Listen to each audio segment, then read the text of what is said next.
मायूस हो के दर से सवाली चला गया।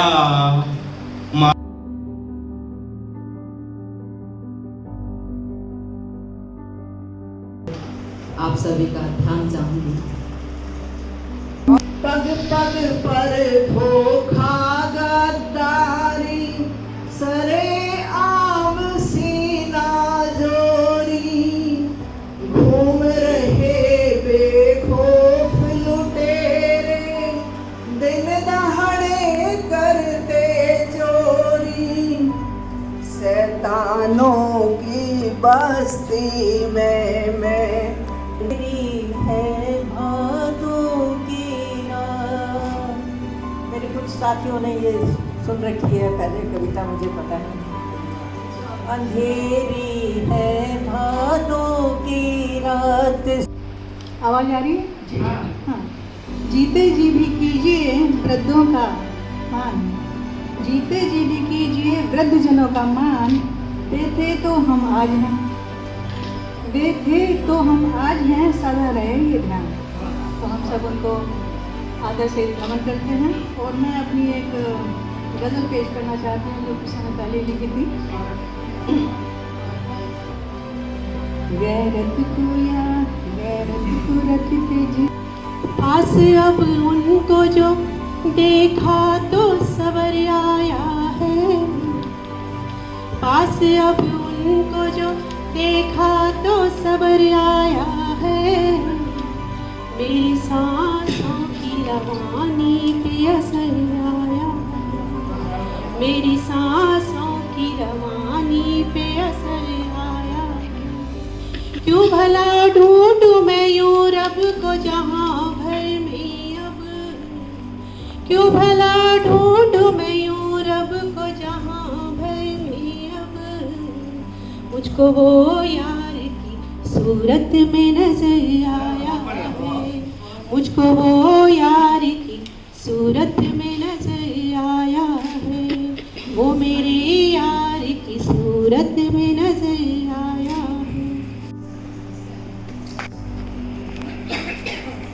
आप मेरे साथ सहमत होंगे कि पाठ्य पुस्तकें पढ़ना तो नई पीढ़ी के लिए बाध्यता है, लेकिन वैसे हम पुस्तकें पढ़ते नहीं, कोशिश करते हैं मोबाइल पर ही लगे रहे और ये व्हाट्सएप और इस संस्था की संस्थापिका दीपिका श्रीवास्तव जी को, और के चक्कर में तू देश हित भूल रहा हो। आओ तुमको बतला दूं, आओ तुमको बतला दूं, ना जाति बड़ी ना धर्म बड़ा, ना जाति बड़ी ना धर्म बड़ा, बड़ी विरासत इतिहास बड़ा, बड़ी विरासत इतिहास बड़ा। इसकी करो हिफाजत, करो देश का नाम बड़ा, इसकी करो हिफाजत, करो देश। 20 मई को जैसे ही मिलता हमें परीक्षा फल, हंसी खुशी जिज्जी के संग निकल पड़ता गाँव को बालक कर। उनके कोई संतान नहीं थी, शायद उन्हें कमी खलती थी। हम शैतानों की टोली को अपने घर मेहमान बनाते, आज समझ आता है। दबा दो आतंकित करती शोर। ये आतंक की आंधी जो शुरू हुई है वो पता नहीं कहाँ तक पहुँचेगी, इस सोचकर मन भयभीत होने लगता है। क्षत्रिय धर्म सभी अपना लो, क्षत्रिय धर्म सभी अपना लो, अपनी रक्षा। बोला हाँ चलो। 15-20 मिनट के बाद फिर बोला तो रामफल का है। अब मैं भी गुस्से में बोला हाँ मैं रामफल का हूँ। तो बोला होगा भाई, दिखता तो कोई नहीं। अब मैं आज तक ये सोच रहा हूँ कि उसने ये सवाल क्यों पूछा था। अब अभी कल से नवरात्र शुरू हो रहे हैं। ओ युग पुरुष, ओ युग प्रवर्तक, ओ क्रांति दूत, भारत माता के सपूत, आज हर गली मोहल्ले में पल रहे हैं कपूत, हर तरफ है नफरतों के ताबूत। इसलिए यह पत्र तुम्हारी सेवा में प्रेषित करती है एक बहन कि भारत की इस धरती पर मच रहा है दानवता का तांडव। अभी तो इतना है आगे न जाने क्या होगा। धुआं फैला हुआ है, हम सांस रोके खड़े हैं। धुआं फैला हुआ है, हम सांस रोके खड़े हैं। इस जंग का न जाने अंजाम क्या होगा और मरने वालों की। इसी बीच सीताराम से बोली, भगवान आप तो अंतर्यामी हैं, तीनों लोक के स्वामी हैं, इस लोक के लिए भी कोई स्कीम चलवाइए और मुझे भी एक अच्छा सा मोबाइल। यूं तो कोई सेट इतना विश्वसनीय नहीं जो अग्नि परीक्षा दे सके, फिर भी मांग हो जिसकी बाजार में, दिला दीजिए मुझे उपहार में। पहले ही हो जाता यदि मोबाइल का आविष्कार, रावण न ले जा पाता मुझे समुंदर पार। मैं सूचित कर ले। अब कौन तेरी राह में पलके बिछाएगा, चाहेगा तेरा एतबार कौन करेगा, चाहेगा तेरा एतबार कौन करेगा। और अंतिम शेर पर कहना चाहूंगी, जवाब है ये लड़की।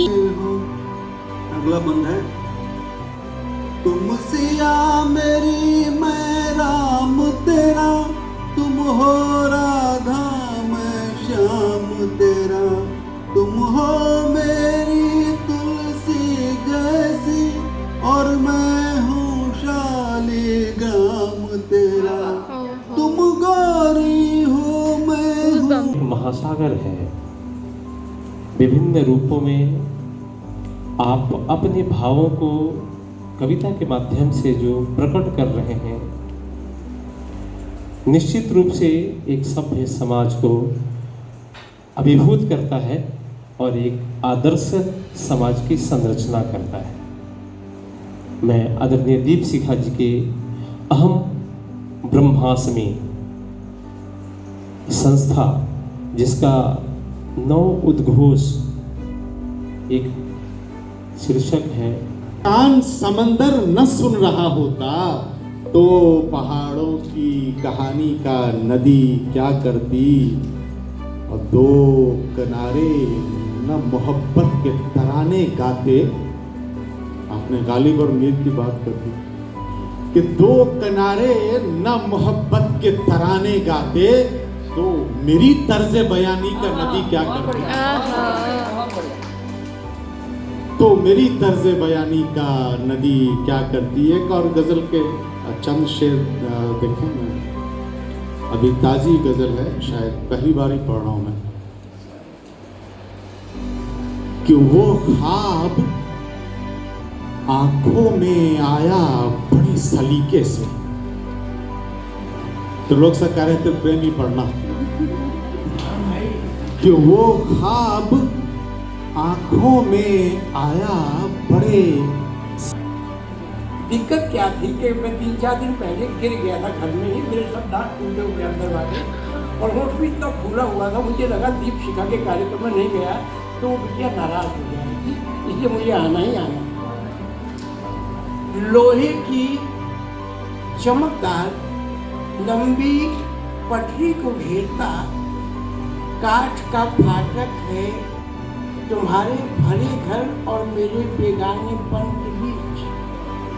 लोहे की लंबी चमकीली पटरी को घेरता कांच का फाटक है, तुम्हारे भरे घर और मेरे बेगानेपन के बीच। गुजरने का अवकाश जबकि जहाँ हवा को भी नहीं होता, रेल गुजर जाती है अक्सर। क्या बात है। मैं इस निष्कर्ष पर पहुंचा हूं कि साहित्य की सेवा जिस निष्ठा से आप कर रही हैं, उसकी बहुत बहुत जरूरत है।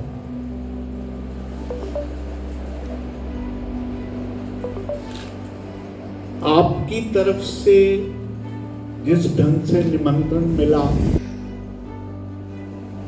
सहज रूप से स्वीकार करते हुए मैं आपके बीच में उपस्थित हूँ, लेकिन मैं ये देख रहा हूँ कि सिर्फ कवित्रियां कभी ही एक दूसरे दूसरे को अपनी बात कहने के लिए यहाँ उपस्थित हैं, हम अभी साधारण लोगों को प्रेरित नहीं कर पाते कि वो आके कविता को सुनने में आनंद ले।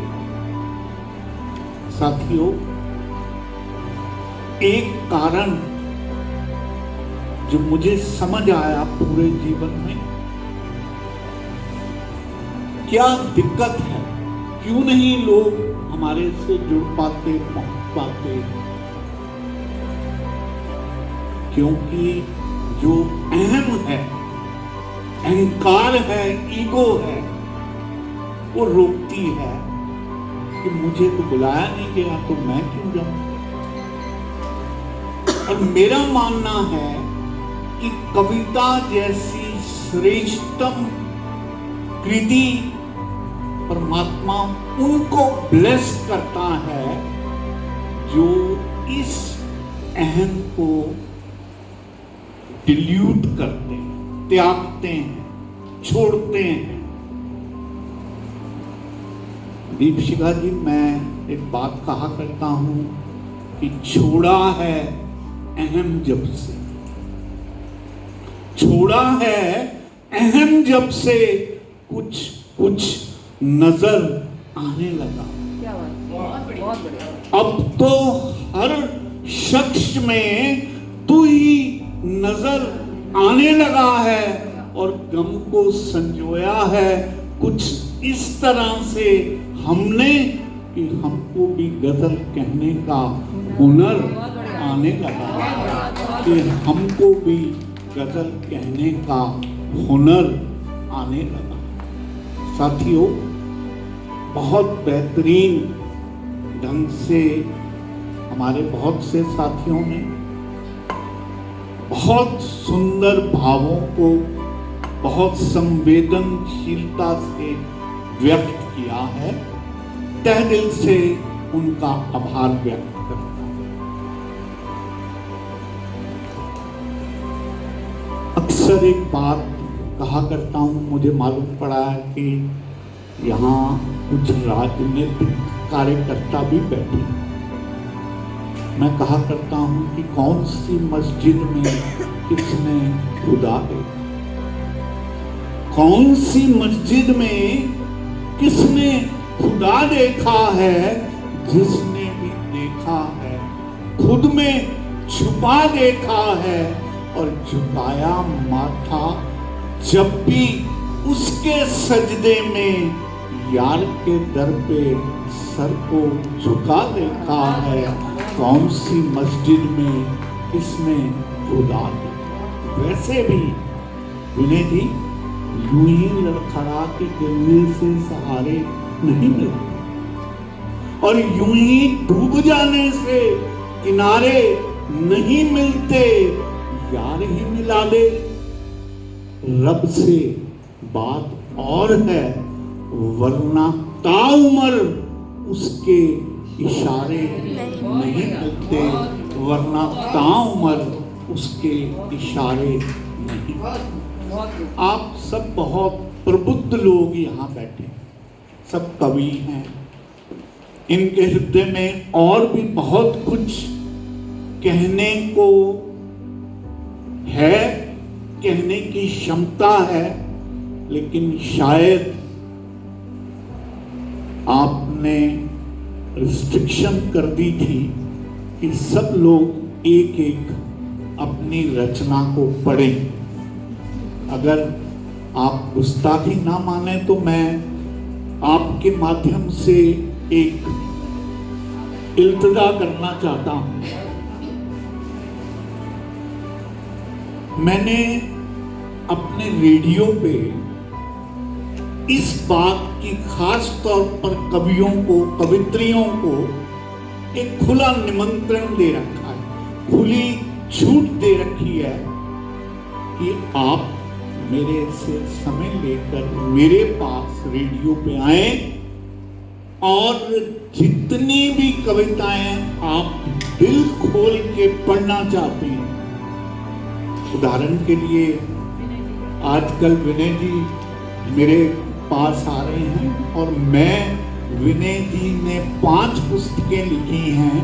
मैं एक एक करके उन पुस्तकों का रिव्यू कर रहा हूँ, जिसमें इनको ये छूट रही है कि ये अपनी एक पुस्तक में जितनी भी रिप्रेजेंटेटिव शायरी है वो ये पढ़ सकते हैं। उसको हमने लगभग 2 एपिसोड अभी तक किए हैं, 2 पुस्तकों पे किए हैं, 1-1 घंटे का समय दिया है। मित्रों, आप बहुत देर से एक से बढ़कर एक धुरंधर कवियों को सुन और झेल रहे हैं। सोच रहे होंगे ये कबाब में हड्डी कहाँ से आ गई। मैं कहता हूं कि जब इतनों को झेल चुके तो मुझे झेलने में क्यों मुर्दनी छा गई। जब इतनों को झेल चुके तो मुझे भी झेल लीजिए और मेरी कविताओं को भी अपनी पारखी नजरों में तोल लीजिए। मैं सच कहता हूँ, आपको अच्छी लगेगी तो केवल 2 कविताएं सुनाऊंगा और अच्छी नहीं लगेगी तो 2 और सुनाऊंगा। तो बहुत सुंदर कार्यक्रम आज हुआ, बहुत ही शानदार कार्यक्रम चल रहा है। सुनो गोविंद गोपाला, इतना ध्यान देना तुम। सुनो गोविंद गोपाला, इतना ध्यान देना तुम। दिखूं कमजोर पड़ता मैं, बढ़कर थाम लेना तुम। दिखूं कमजोर पड़ता मैं, बढ़कर थाम लेना तुम। तुम ही हो मेरे रखवारे, तुम ही पालक जगत के हो। तुम ही हो मेरे रखवारे, तुम ही पालक जगत के हो। तुम्हारे बिन नहीं कुछ मैं, इतना जान लेना तुम। तुम्हारे बिन नहीं कुछ मैं, इतना जान लेना तुम। और दीक्षिका जी ने हमारी अभिलाषा हिंदी और राष्ट्रभाषा आपने बात करी और मैं देख रहा था प्राची पुराना जी कह रही थी जो राष्ट्रकवि मैथिली शरण की जो पंक्तियाँ हैं, जिसको ने निज गौरव तथा निज देश का अभिमान है, जिसको ने अपनी राष्ट्रभाषा का हृदय से भान है, वो नर नहीं है पशु निरा और मृतक समान। ये संदेश था राष्ट्रकवि मैथिली शरण का। और जो मुहिम आपने छेड़ी है हिंदी को राष्ट्रभाषा बनाने की और हिंदी का अलग जगाने की, देश के कोने कोने में देश विदेश तक, बहुत ही अच्छी मुहिम है। क्योंकि मेरा तो पूरा अनुभव है, मैंने बहुत कुछ किया है, आप बताना नहीं चाहूँगा इसके लिए क्योंकि समय अब है नहीं। और प्राची खुराना जी आपने जो व्याख्या करी ब्रह्माष्टमी की, बहुत सुंदर व्याख्या आपने करी। तो मैं भी कहता हूँ, 4 लाइनें कहता हूँ। अहम ब्रह्माष्टमी का ये बैनर अच्छा लगता है। अहम ब्रह्माष्टमी का ये बैनर अच्छा लगता है। रंगों से ये सजा स्कैनर अच्छा लगता है।